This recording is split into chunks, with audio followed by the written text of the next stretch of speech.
Halo semuanya guys, kembali lagi sama gue Aldo di Detektif Aldo. Dan kali ini gue akan membahas sebuah kasus penerbangan yang pada saat itu sampai detik ini jadi mengubah peraturan aviasi atau peraturan dunia penerbangan. Ini adalah kasus soal Japan Airlines Flight 350 yang memang pada saat itu mengalami kecelakaan yang ternyata memang sengaja dijatuhin sama pilotnya.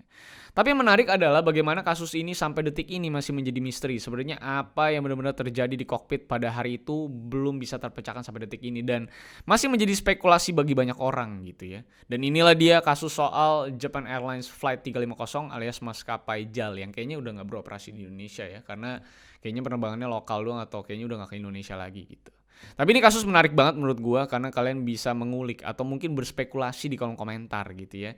Dan kalau misalnya kalian mau support gua, kalian bisa like, share, dan subscribe pastinya. Dan kalau mau support lebih jauh, kalian bisa join membership gua karena di sana gua memberikan beberapa benefits kecil sih. Sebenarnya memang menjadi apresiasi lebih dari kalian untuk gua aja. Tapi kalau misalnya kalian duitnya nggak lebih-lebih gitu ya atau cukup-cukup aja, jangan, nggak usah, mending dibuat yang lain. Dan kalau misalnya kalian udah nonton, share, like, subscribe, komen pun itu juga ada support gue banget. Dan kalau kalian mau referensi kasus-kasus yang menarik, kalian bisa DM gue di @rivaldosantosa, gue di Instagram, ada di Twitter. Di sana biasanya gue ngobrol-ngobrol juga soal kasus-kasus yang mau dibahas sama kalian-kalian yang DM gue gitu ya. So, mari kita mulai kasusnya and let's begin the case guys.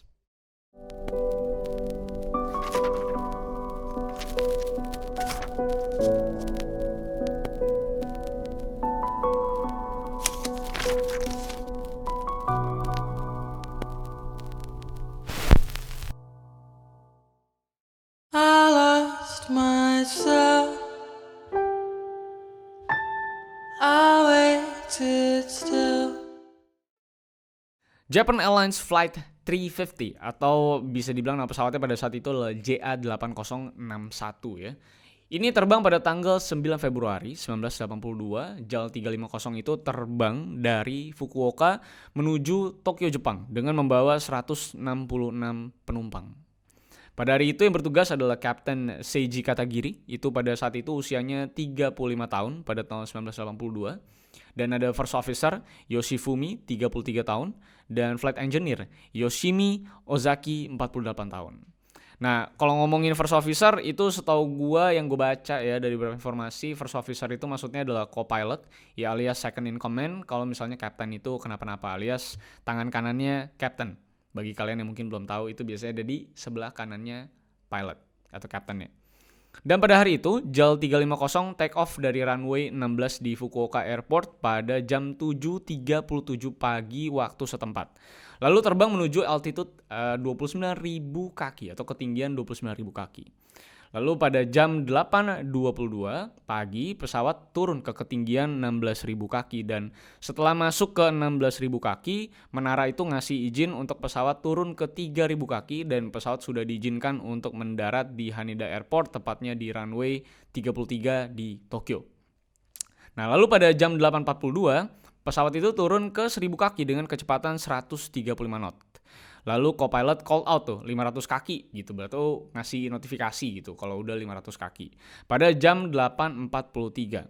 Tapi kapten pada saat itu nggak ngomong stabilize ke sebagaimana itu menjadi sebuah regulasi yang dibentuk oleh JAL sebagai SOP penerbangan. Lalu kecepatan turun lagi ke 133 knot dan turun lagi ke 300 kaki pada jam 8.43. Dan co-pilot itu memberikan warning ke captain bahwa ini sudah di decision heights atau di ketinggian yang sudah harus memutuskan gitu ya, yang dimana tepat untuk mendarat gitu kan. Lalu pada beberapa detik setelahnya flight engineer itu call out lagi, udah 200 kaki. Dan pada 8.44 pesawat itu turun ke 160 kaki gitu ya. Dan kapten tiba-tiba membatalkan autopilot. Lalu dorong kendalinya ke depan dan dilepas kendalinya.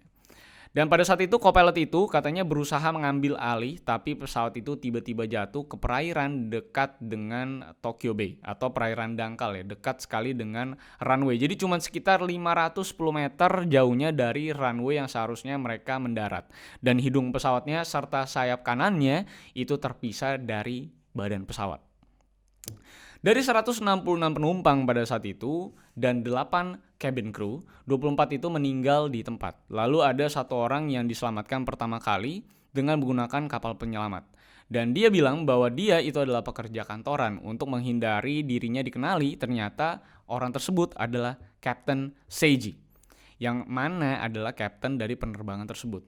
Bahkan dia itu melepas jaket dan dasi pilotnya dan seluruh atribut pilotnya dan justru mencuri kardigan penumpangnya yang ia temukan dan dia pakai untuk menghindari orang-orang itu bisa mengenalinya dia sebagai pilot atau kaptennya pada hari itu dan memang mencoba untuk melarikan diri.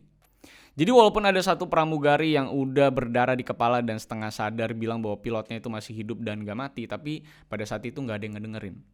Dan sehabis dari kapal penyelamat pun, si Seiji ini justru masih pindah ke bis evakuasi dan masih menyatakan kepada para petugas penyelamat bahwa dia adalah pekerja kantoran dan tidak turut serta menjadi cabin crew dan bukan captain pada saat itu. Dan memang dia bukanlah pilot gitu. Kira-kira itu yang dia sampaikan ke orang-orang yang mengevakuasi dia. Nah, karena saking chaosnya, waktu evakuasi juga membutuhkan sekitar 8 jam. Karena petugas pada saat itu harus mengeluarkan bahan bakar pesawat terlebih dahulu untuk mengurangi resiko terjadinya kebakaran. Dan pada saat itu para penumpang mengaku bahwa yang memimpin proses evakuasi para penumpang saat itu adalah para pramugari yang bertugas. Karena first officer dan engineer-nya dan juga captain pilotnya itu dinyatakan sudah tidak ada. Atau yang kedua ini udah cedera berat, yang pilotnya dinyatakan meninggal. Padahal si Seiji itu udah kabur bahkan dari pesawat. Lalu sesuai informasi yang didapat, polisi itu mengumumkan kepada media bahwa pilotnya itu sudah meninggal karena tubuhnya itu nggak ditemukan di mana-mana saat proses evakuasi pesawat. Dan co-pilot serta engineer-nya itu dibawa ke rumah sakit karena cedera parah. Jadi makanya proses evakuasinya yang ngurusin adalah para pramugari dan pramugaranya. Dan secara unik, tiba-tiba polisi itu menemukan si Seiji ini, si Captain Seiji ini yang adalah kapten penerbangan tersebut ternyata ditemukan berada di sebuah hotel bersamaan dengan beberapa penumpang yang memang menjadi tempat sementara untuk perawatan dari para penumpang JAL. Dan memang diberikan oleh JAL sebagai maskapai atas dasar tanggung jawab mereka karena pesawat mereka jatuh. Jadi para penumpang yang butuh perawatan itu diberikan hotel untuk menginap.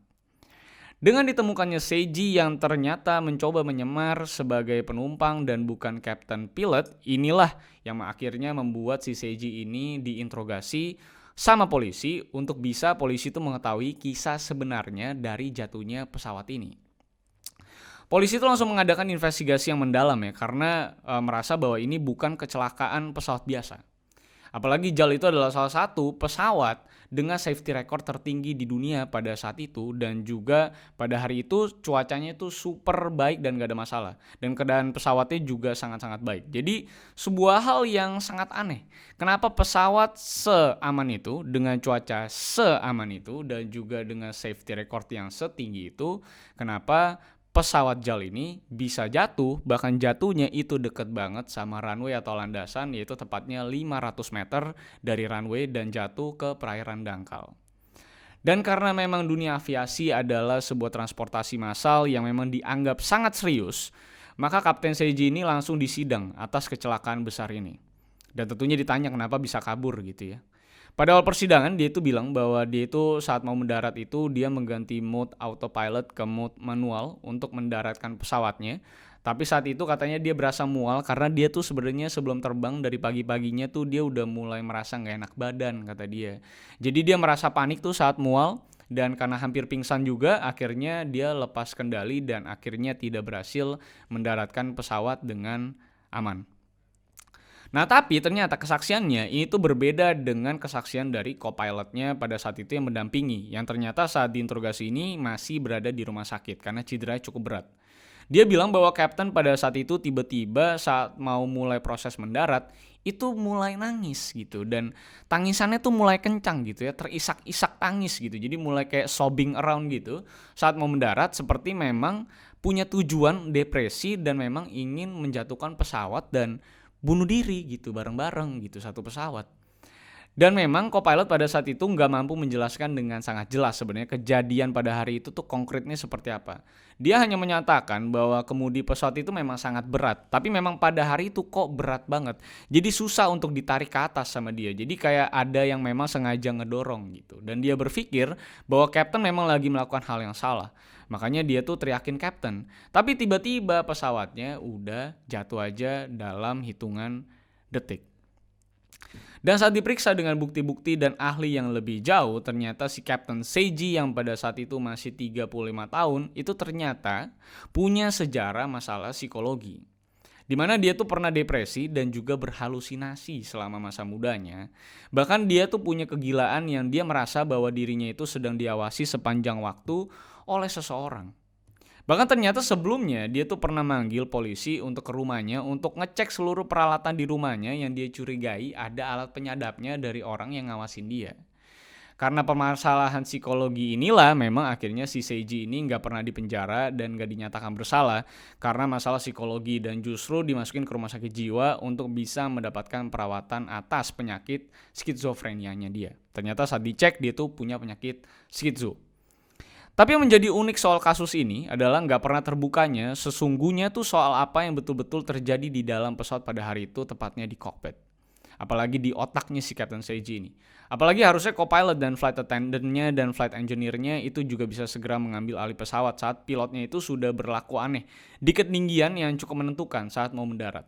Jadi cukup aneh ya kenapa co-pilotnya ini nggak ngambil alih si pilotnya ini yang udah mulai terisak tangis dan nggak jelas gitu perilakunya gitu. Kenapa gak langsung diambil alih. Nah ini yang menjadi pertanyaan bagi banyak orang di Jepang pada saat itu yang memang juga banyak keluarganya yang hilang nyawanya karena pesawat ini jatuh.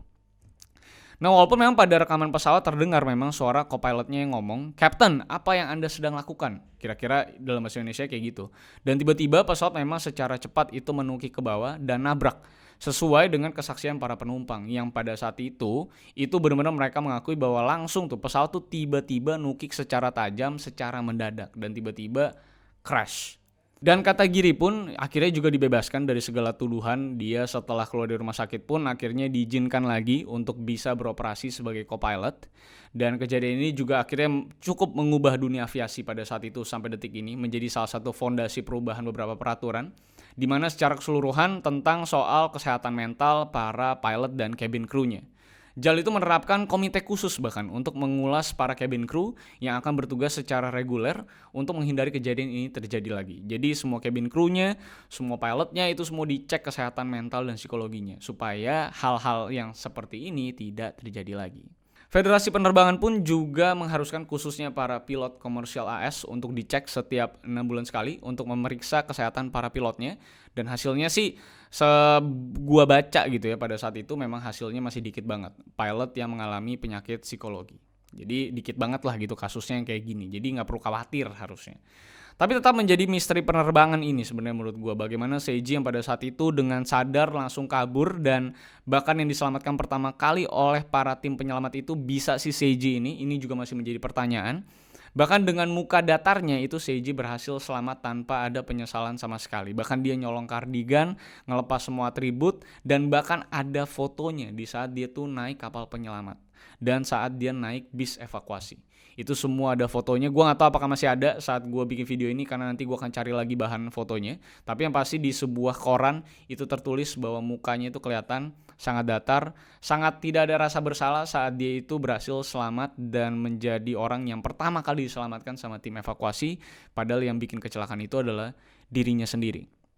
Dan bahkan bisa dibebaskan dari segala tuntutan, ini juga menjadi polemik besar pada saat itu karena banyak keluarga dari penumpang yang menjadi korban tentunya nggak setuju banget bahwa memang sebenarnya sepertinya ada misi sesuatu yang dilakukan sama Seiji pada saat itu dan tidak sesederhana hanya ingin bunuh diri. Kira-kira seperti itu. Tapi setelah dicek lognya juga sebenarnya nggak ada orang-orang penting yang masuk ke penerbangan yang di JAL 350 ini. Jadi sebenarnya masih banyak lah polemik dan spekulasi yang diberikan sama orang-orang Jepang terkait kasus si JAL Flight 350 ini. Dan memang baru terbuka juga bahwa JAL itu secara sengaja mengizinkan Seiji pada saat itu untuk terbang kembali sebagai kapten dan mengabaikan syarat harus melalui 25 jam terbang dulu lagi baru bisa jadi kapten lagi. Dengan itu pun JAL juga akhirnya memang meminta maaf atas kelalaian mereka itu yang akhirnya mengakibatkan kejadian yang fatal ini. Dan setelah kejadian inilah para cabin crew itu sangat diperhatikan kesehatan mental dan psikologinya sebagai salah satu syarat wajib atau faktor untuk bisa bertugas di pesawat. Nah itulah kasus yang bisa dibilang cukup simple, cukup singkat karena memang prosesnya juga nggak panjang, tapi menjadi hal yang menarik banget sih buat dikomentari gitu. Karena sebenarnya apa sih pendapat kalian tentang isi otak Captain Seiji pada hari itu? Dan kenapa alasannya Copilot ini nggak ngambil alih dari ketinggian-ketinggian tertentu yang sebenarnya mereka sudah berkolaborasi, dan Copilot udah tahu bahwa Captain ini udah mulai berlaku aneh, dan kenapa juga pada saat itu flight engineer-nya juga tidak melakukan sesuatu yang bisa mengubah keputusan Seiji pada saat itu gitu. Ini jadi hal-hal yang cukup asik untuk diperbincangkan di kolom komentar gitu ya. Mari berikan spekulasi-spekulasi liar kalian, karena ini adalah kasus yang mengubah peraturan aviasi bahkan pada saat itu, khususnya di maskapai JAL sebagai maskapai yang terdampak, dan memang menjadi hal yang menarik sekali untuk dikulik. Semoga nanti di waktu mendatang mungkin ada orang atau ada faktor atau ada berita yang akhirnya bisa mengupas tuntas soal faktor kenapa Seiji pada saat itu juga kabur, kenapa dia juga tiba-tiba ngedorong pesawatnya ke bawah dan hokinya dia selamat dan nggak ngaku jadi pilotnya juga. Itu menjadi hal yang menarik banget sih kalau misalnya nanti di waktu mendatang tuh bisa kekupas gitu ya. Jadi itulah dia kasusnya Japan Airlines Flight 350 atau JAL 350 yang terjadi di tahun 1982 yang cukup mengubah banyak hal. Dan kalau misalkan punya komentar menarik, silahkan langsung komen di bawah. Dan kalau kalian suka dengan video kali ini, silahkan untuk like, share, dan subscribe pastinya. Dan jangan lupa juga untuk follow gue di @rivaldosantosa, gue di Twitter dan Instagram. Kalian bisa DM gue kasus yang menarik. So, sampai jumpa di kasus-kasus selanjutnya, karena masih banyak kasus-kasus menarik yang bisa kita kupas, kita bahas, kita ramaikan bersama. So, see you on the next case, guys. I lost myself. I waited still for a glimmer to arise.